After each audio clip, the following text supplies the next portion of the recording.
The recent revelations in The Guardian of an intricate digital surveillance program called PRISM, run by the American National Security Agency, has shocked the world. It seems that the American government is able to access information from the servers of some of the largest tech companies in the world, leaving many to wonder how far the limits of our privacy actually go. Alex MacDonald has more. You can't come forward against the world's most powerful intelligence agencies and be completely free from risk, because they're such powerful adversaries that no one can meaningfully oppose them. If they want to get you, they'll get you in time. But at the same time, you have to make a determination about what it is that's important to you. And if living unfreely but comfortably is something you're willing to accept, and I think many of us are, it's the human nature. Edward Snowden, the ex-CIA employee who leaked slides documenting the biggest digital surveillance operation in US history, has seemingly vanished off the face of the earth, although he is thought to still be residing somewhere in Hong Kong. In his wake, he has left governments across the globe outraged, confused and defensive over the possible scale of the National Security Agent's PRISM program, which is alleged to be able to access information from the servers of companies like Google, AOL and Facebook. He also revealed that the government has been collecting the records of customers of the phone company Verizon, which services millions of Americans. Many see this as just the latest sign of an increasingly authoritarian mindset by President Obama, coming as it does in the wake of the seizure of Associated Press phone records, the targeting of conservative groups by the IRS, and long-standing concerns about the Pentagon's drones program.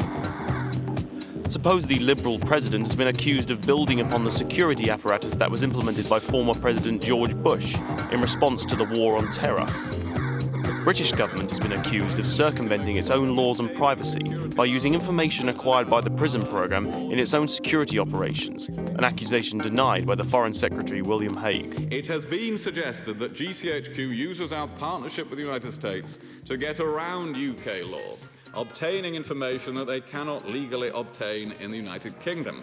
I wish to be absolutely clear that this accusation is baseless.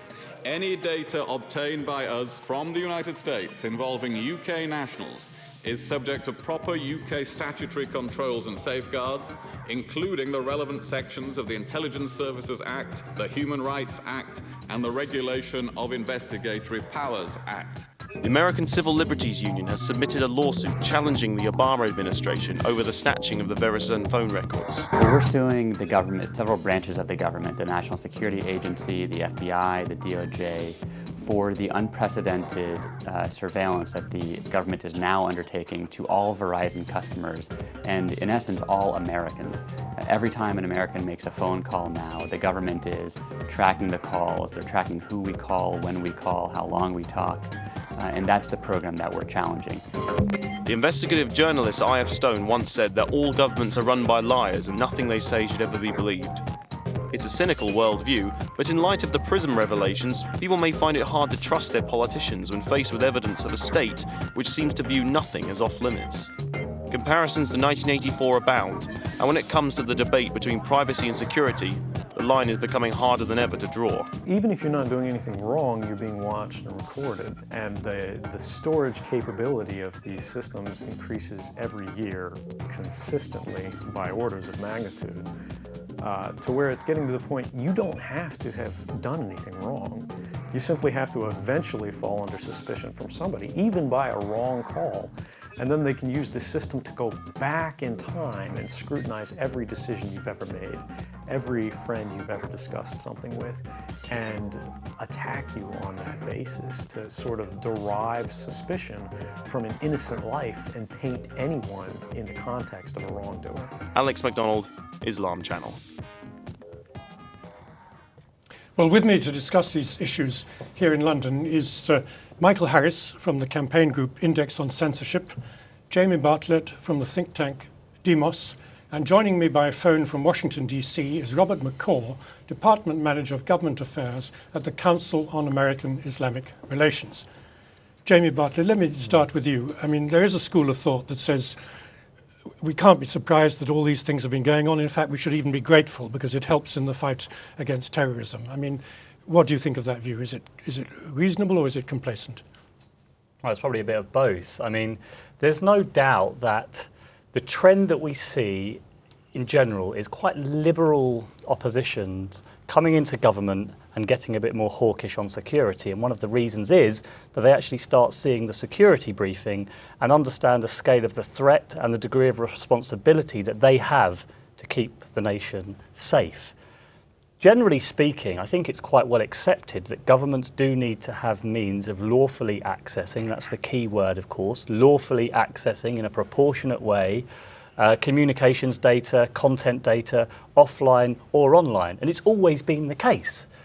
The question about these latest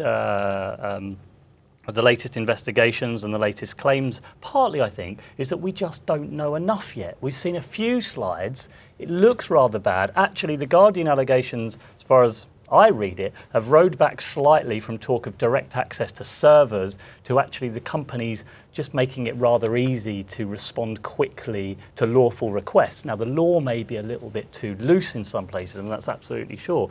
But I'm a bit wary until I've seen more details, actually, of casting too much judgment. Direct from the service came from the PRISM 41-page PowerPoint. It was written there quite clearly, those phrases, that word. Yeah, but I'd be careful about it, because if you look at the denials by all of the companies, they say we have not created a backdoor channel direct to our servers, because that would suggest that the NSA or other agencies can freely and easily go in there whenever they want. And I don't believe it's in their commercial interest at all to do so.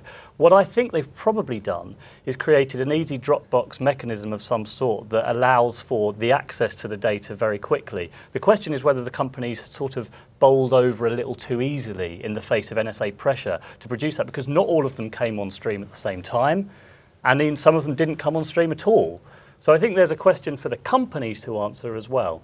Well, Michael Harris, let me deal with that point, because there used to be something called plausible denial. Yes.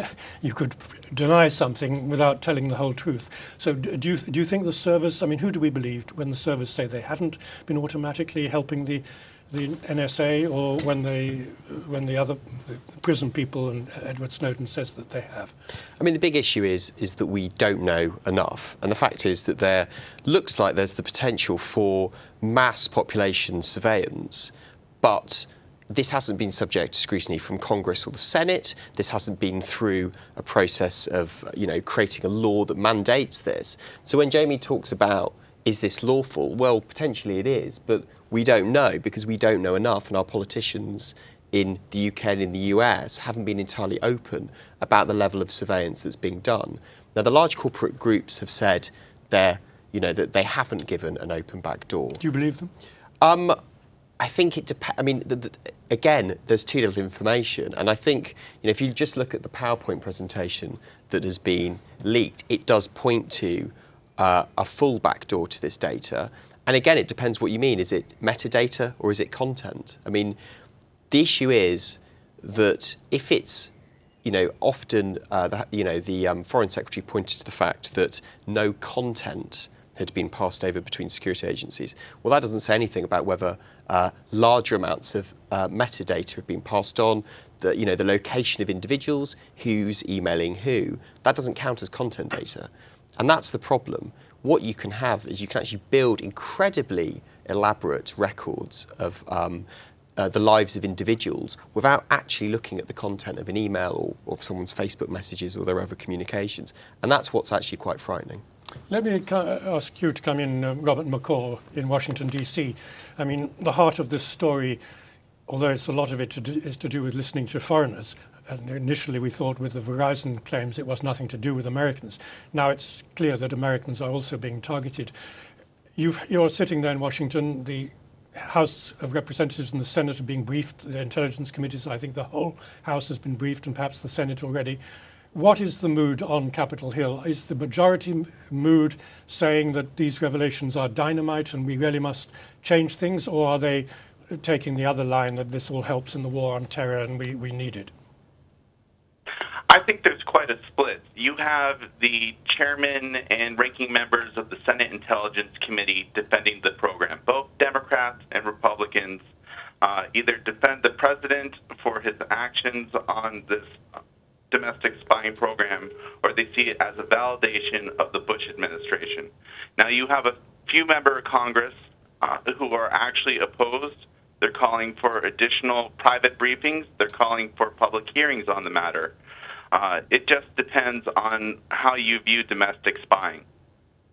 But which way do you think it's going to go? Do you say a small group, so this is a minority, so the majority view is more supportive of the administration, is it? Well, I think the American public overall in polls has expressed that it's not too concerned about this issue, but I would just counter that it's very difficult for the American public to have a debate about secret domestic spying programs when they've been approved by secret courts issuing secret orders that are based on secret interpretations of the law. So until we have transparency, we can't have a full public debate. And what is the American public's views, as far as one can tell, on the issue of the servers, of Google and Facebook and Apple and all the rest of it? I mean, do they think they're telling the truth, or what's the view? Well, I think Google and Microsoft and Apple will try to be as transparent as they're allowed to be. Yesterday, Google and Apple and Microsoft sent letters to the NSA requesting that gag orders be lifted so they can just properly communicate what they're actually doing and what they're actually providing to the government. So much is shrouded in secrecy that we won't get a clear picture until there's some transparency. Well, let me come back to you, Jamie Bartlett. I mean, you said things, we don't have enough information. That's what everybody seems to be saying. Well, how are we going to get more information without compromising, intelligence sources and so on? Yeah, you're absolutely. I think all of us can agree that we'd like to have a slightly more informed discussion about this, and that goes for a lot of our surveillance legislation. But we are, of course, always up against the same problem, which is we cannot know everything. And at some level, we have to take certain things on trust. We have to take certain things on what we're being told by independent oversight committees, by the independent watchdog of terror legislation, and so on. And the question is, how far can we trust those people as well? So a good example is, and actually it has improved recently, is the Intelligence and Security Committee in the UK, which actually quite recently has been given increased powers to be able to have access to all secret intelligence when it's reviewing the performance of the intelligence agencies in the UK. That has been looking into these investigations. That's going to report back fairly soon. And we're going to see quite how much it has changed. But I think it's important to bear in mind with this, we are always going to be arguing about this with one hand behind our back, because we're never going to be able to know everything. And there are certain things we have to take on trust. And actually, when you find, for example, with the Communications Data Bill, which we perhaps will come on to shortly, you find that independent committees that have looked into the bill have said, yes, there is a case for more powers, although they didn't agree with everything that was proposed in that legislation. You find that Director of Public Prosecution says, yes, I'm extremely worried that we're losing capabilities. You find that independent reviewers of terrorism law say, yes, I think we do need to have more capabilities and powers. And at some point, we've got to listen to what those people are saying as well.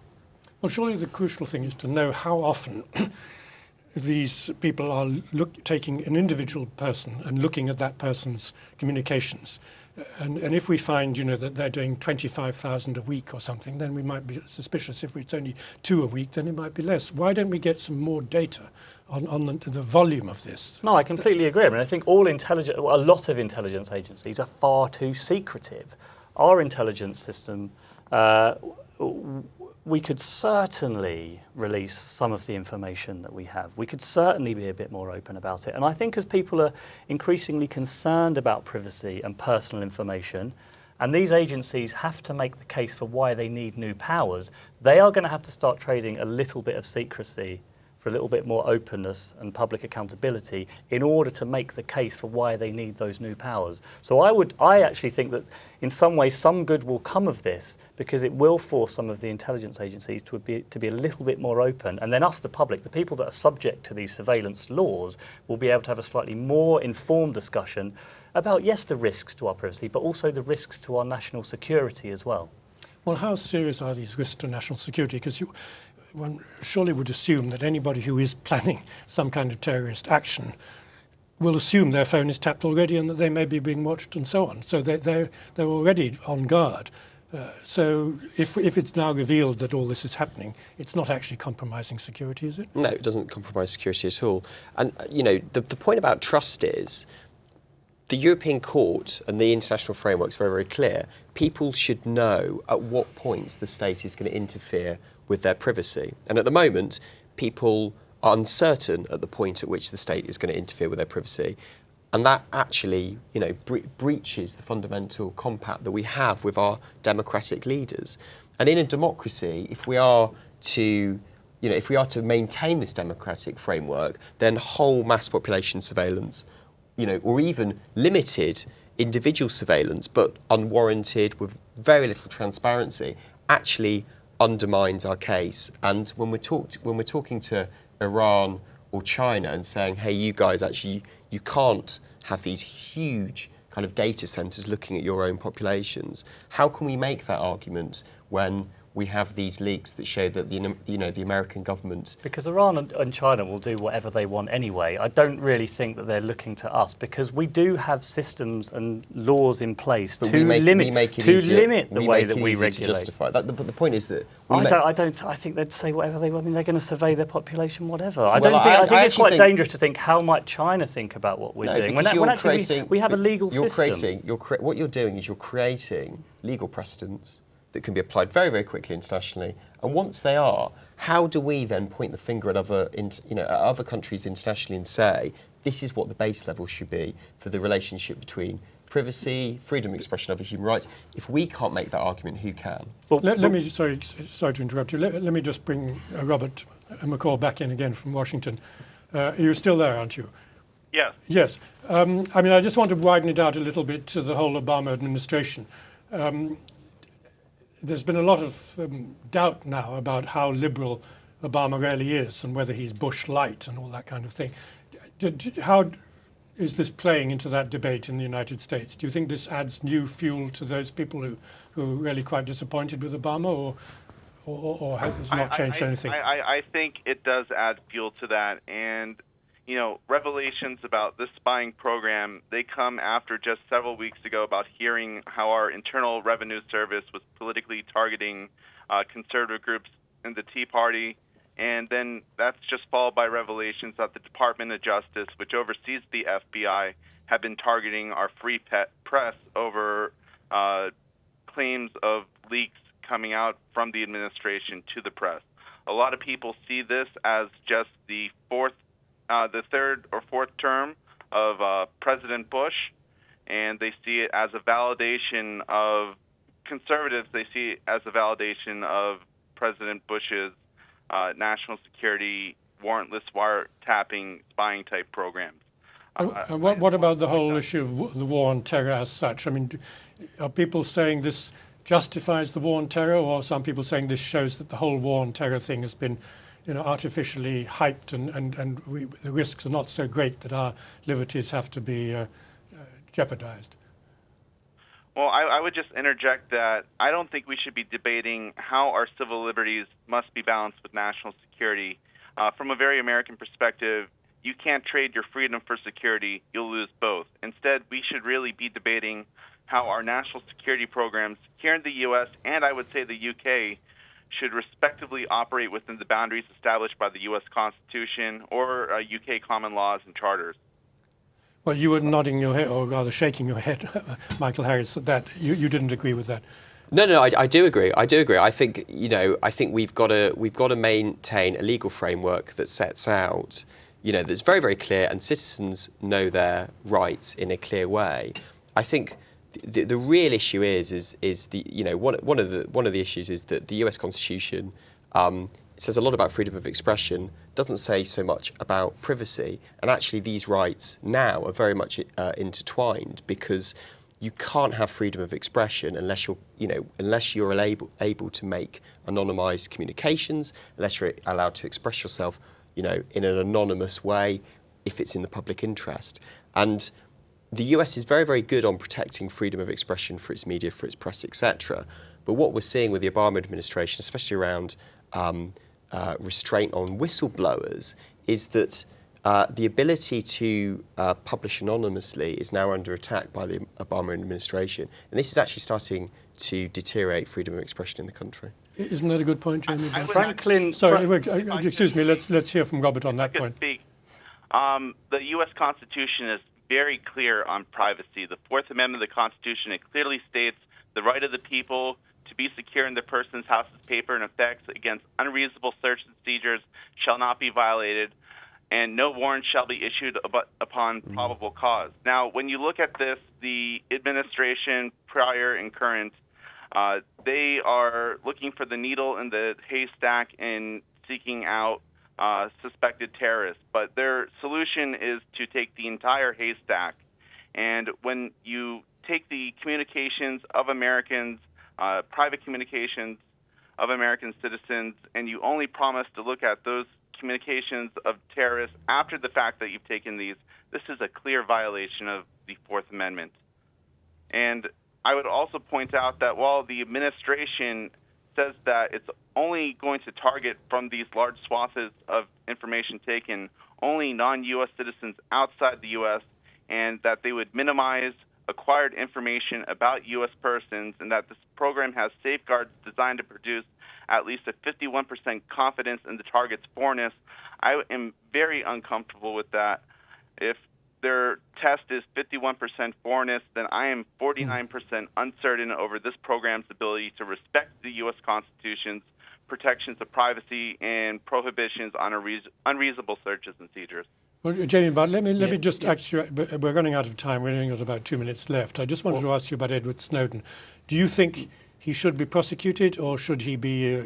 No, I have to respond to a couple of these very points, quickly, because I think we wanted Jefferson and Franklin always get wheeled out at this point about trading liberty and security. It's a lovely epigram, but I just don't think it's right. We do sometimes have to trade a little bit of privacy for a little bit of security, and actually we gain a lot more liberty in doing so.